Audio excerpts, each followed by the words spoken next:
चलिए तो आज का क्लास स्टार्ट करते हैं। और आज का क्लास में आपको पढ़ाएंगे एटॉमिक स्ट्रक्चर, जो केमिस्ट्री का सबसे पहला चैप्टर माना जाता है और शुरुआत भी यहीं से किया जाता है।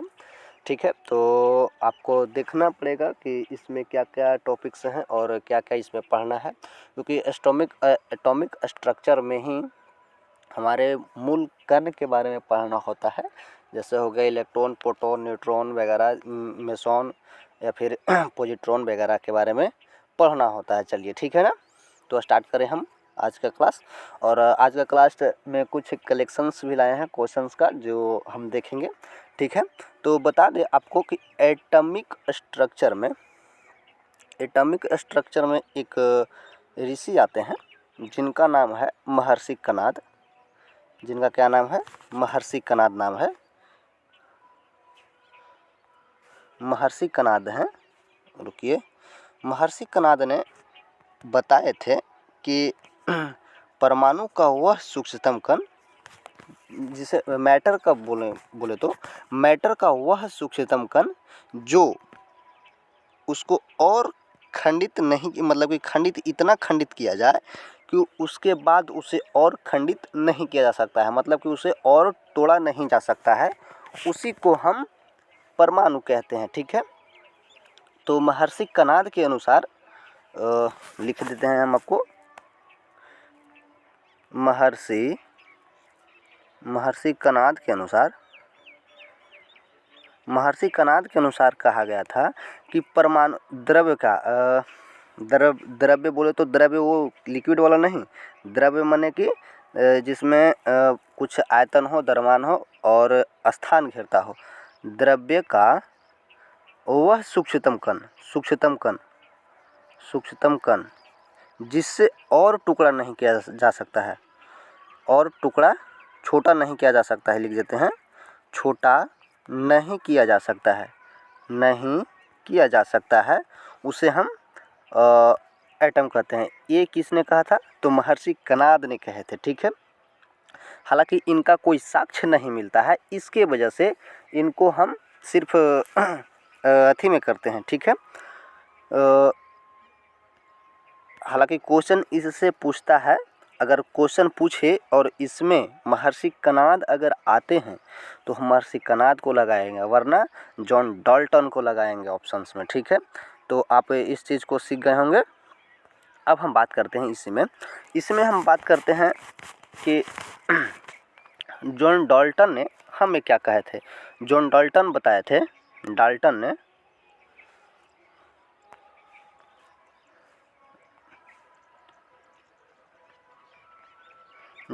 ने बताए थे कि पदार्थ का वह सूक्ष्मतम कण जिसे हम टुकड़ा नहीं कर सकते हैं, उसे हम परमाणु कहते हैं। मतलब कि परमाणु को वो बोले, परमाणु को ही वो बोले कि वह सबसे सूक्ष्मतम कण है। परमाणु वह सूक्ष्मतम कण है जिसे तोड़ नहीं किया जा सकता है और यह स्वतंत्र रूप में रहता है। ठीक है, तो परमाणु, डाल्टन साहब का परमाणु सिद्धांत गलत कर दिया गया है, इसलिए क्योंकि इलेक्ट्रॉन और प्रोटॉन और न्यूट्रॉन और इसमें आता है पॉजिट्रॉन, मेसॉन वगैरह कण जो है अलग अलग कर दिया गया था। इसके लिए डाल्टन बाबा का थ्योरी गलत हो गया था। ठीक है, तो जॉन डाल्टन का थ्योरी इसलिए इसमें गलत हो गया। अब हम बात करते हैं इलेक्ट्रॉन की खोज की। तो इलेक्ट्रॉन की खोज किसने किया था? इलेक्ट्रॉन की खोज करने वाले हैं कौन? तो जे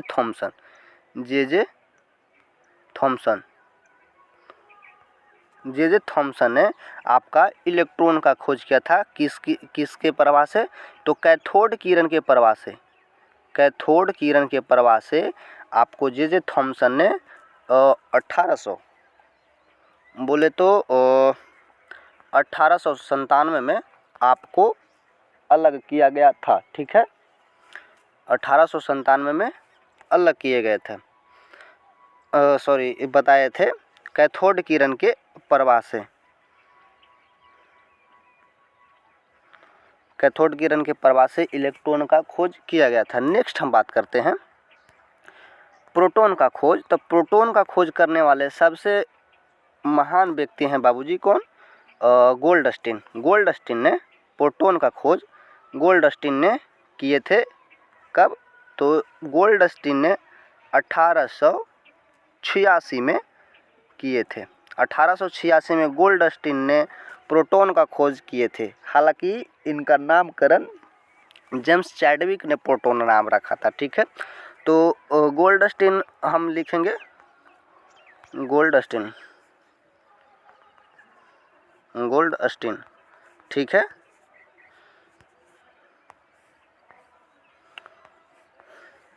गोल्डस्टीन इसमें नाम लिखे थे। ठीक है, गोल्डस्टीन ने इनका खोज किया था, हालांकि जेम्स चैडविक ने इनका नाम रखा था। ठीक है, इसमें पॉजिटिव चार्ज होता है, आपको याद होगा। ठीक है, अब उसके बाद करते हैं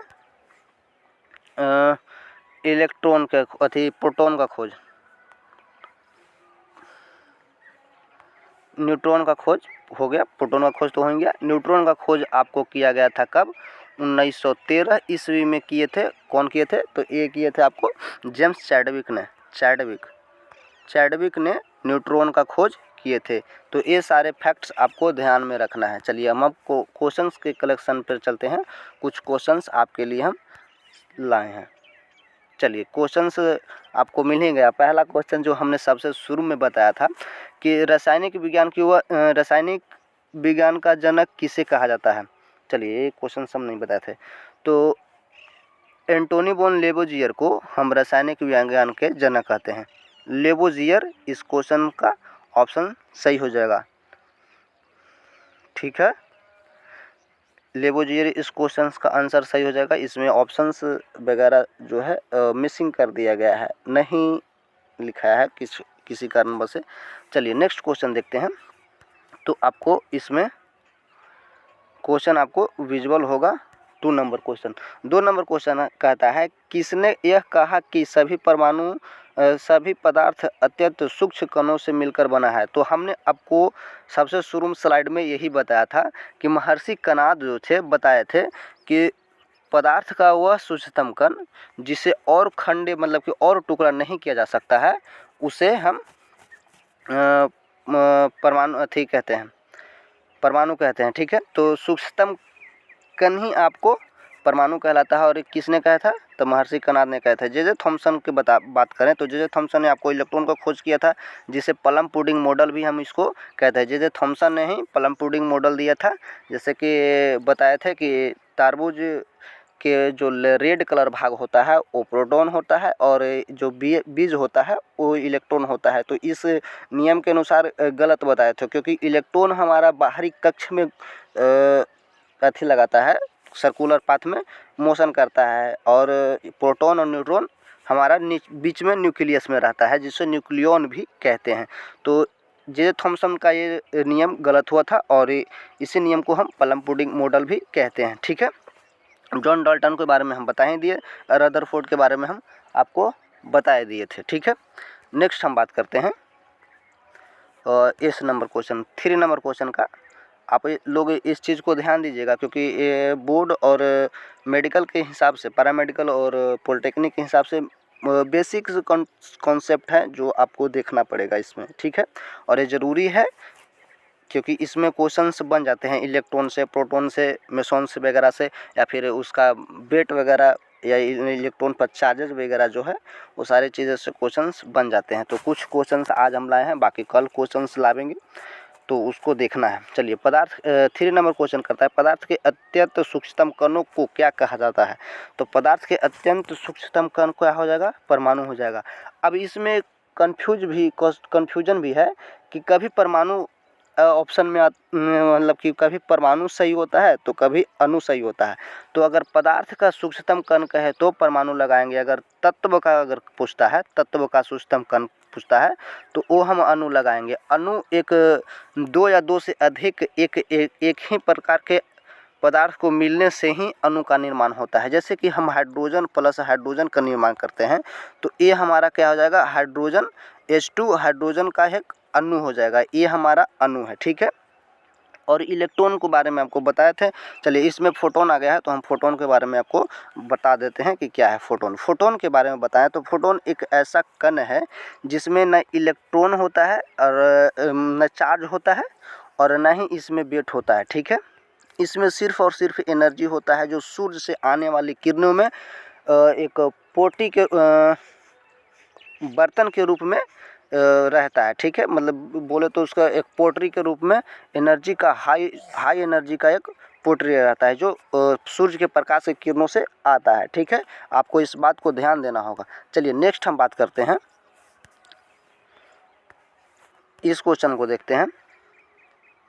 4th नंबर क्वेश्चन कह रहा है वह पदार्थ जिसे गर्म करने पर सीधे ठोस अवस्था से गैस अवस्था में बदलता है। तो मतलब कि ऐसा कौन सा पदार्थ है भाई जो सीधे गर्म मतलब कि गर्म करने से सीधे ठोस से गैस में बदलता है, ना कि वो द्रव में बदलता है। तो ऐसा इस क्रिया को हम क्या कहते हैं, ऊर्ध्वपातन कहते हैं, ठीक है। ऊर्ध्वपातन कहते हैं। ठोस से अगर हम बात करें ठोस से गैस में जाता है तो हम उस क्रिया को क्या कहते हैं, ऊर्ध्वपातन कहते हैं। ऊर्ध्वपातन कहते हैं, ठीक है। ऊर्ध्वपातन कहते हैं, ऊर्ध्वपातन कहते हैं। और गैस से ठोस बनने की प्रक्रिया को निक्षेपण कहते हैं। क्या कहते हैं, निक्षेपण कहते हैं, निक्षेपण कहते हैं। इस बात को आप ध्यान दीजिएगा।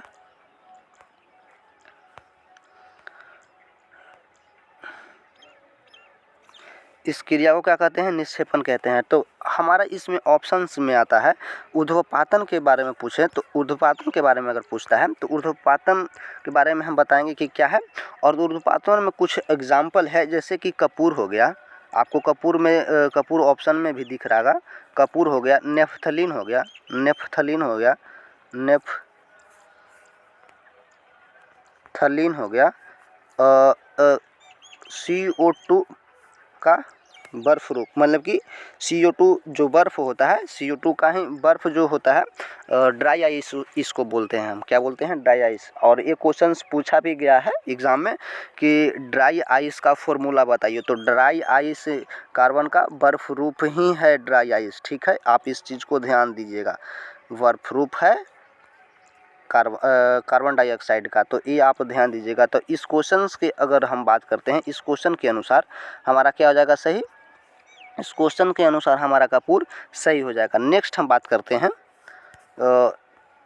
6 नंबर का। तो 6 नंबर आपको स्क्रीन पर दिख रहा होगा क्वेश्चन।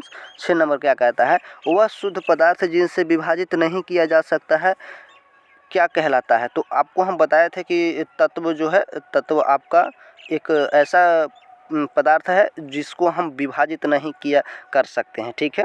तत्व सबसे सूक्ष्मतम अति होता है, ठीक है। तत्व नहीं, तत्व का ही पदार्थ का ही अति होता है जो परमाणु होता है। और परमाणु को मिलने से ही तत्व का निर्माण होता है। और एक ही प्रकार के परमाणु मिलकर तत्व का निर्माण होता है। जैसे कि हाइड्रोजन का परमाणु मिलकर के ही हाइड्रोजन का निर्माण करेगा, नाइट्रोजन का परमाणु मिलकर के ही नाइट्रोजन का निर्माण करेगा। अभी तक के हमारे पीरियोडिक टेबल में 118 तत्व है, जिसमें 94 तत्व 94 तत्व जो है क्या है, नेचुरल है। बाकी इसमें निर्माण किया गया है, ठीक है। आप इस बात को ध्यान दीजिएगा।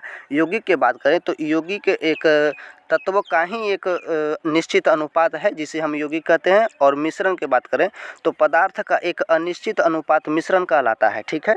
आप इस बात को भी ध्यान दीजिएगा। और ये सारी चीज़ें पूछता है, क्योंकि तत्व भी पूछेगा, आपको पूछेगा तत्व क्या है, तो इसमें भी ऑप्शंस घुमा करके दे सकता है। कहेगा कि पदार्थ का एक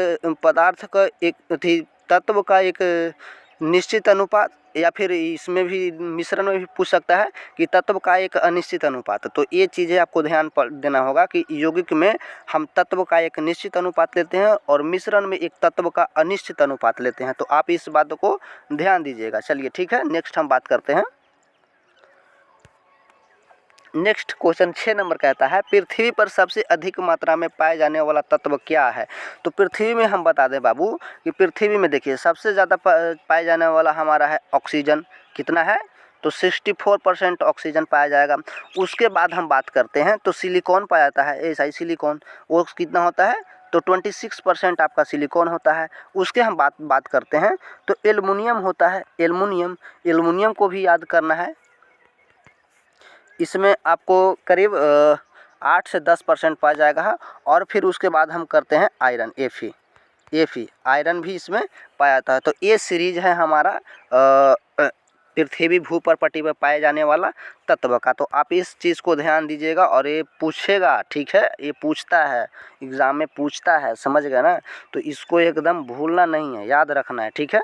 चलिए तो इसके अनुसार हम क्या लगाएंगे, तो हम ऑक्सीजन लगा देंगे, ऑप्शन सही हो जाएगा। अगर धातु के बारे में पूछे कि सबसे अधिक मात्रा में भूपर्पटी में पाए जाने वाला धातु क्या हो जाएगा, तो हमारा क्या हो जाएगा, एल्युमिनियम हो जाएगा। ध्यान दीजिएगा, इसमें एल्युमिनियम ऑक्सीजन, इसमें क्वेश्चन भी बदल देगा। भूपर्पटी में पाए जाने वाला सबसे मतलब कि पाए जाने वाला धात्विक तत्व कौन सा है, तो हम एल्युमिनियम लगाएंगे, ना कि ऑक्सीजन लगाएंगे। यहाँ पर अगर ऑक्सीजन लगा दिए तो आपका 1 नंबर चला जाएगा। सॉरी, 1 नंबर जितना नंबर का रहेगा तो एक क्वेश्चन आपको गलत चला जाएगा। आप इस चीज़ को ध्यान दीजिएगा। चलिए ठीक है, हम नेक्स्ट अब बात करते हैं 7 नंबर हो गया ना, नहीं 7 नंबर नहीं हुआ, 6 नंबर हुआ था। 7 नंबर देखिए कह रहा है, अभी हम इस चीज़ को आपको बताए थे सीरीज में। तो ये आपको पूछ रहा है सबसे अधिक पाए जाने वाला तत्व कौन सा है, कौन सा, दूसरा हम तत्व बताएं तो आपको सिलिकॉन हम बताए थे, जो 26% आपको भूपर्पटी में पाया गया था। आपको इस चीज़ को ध्यान देना होगा।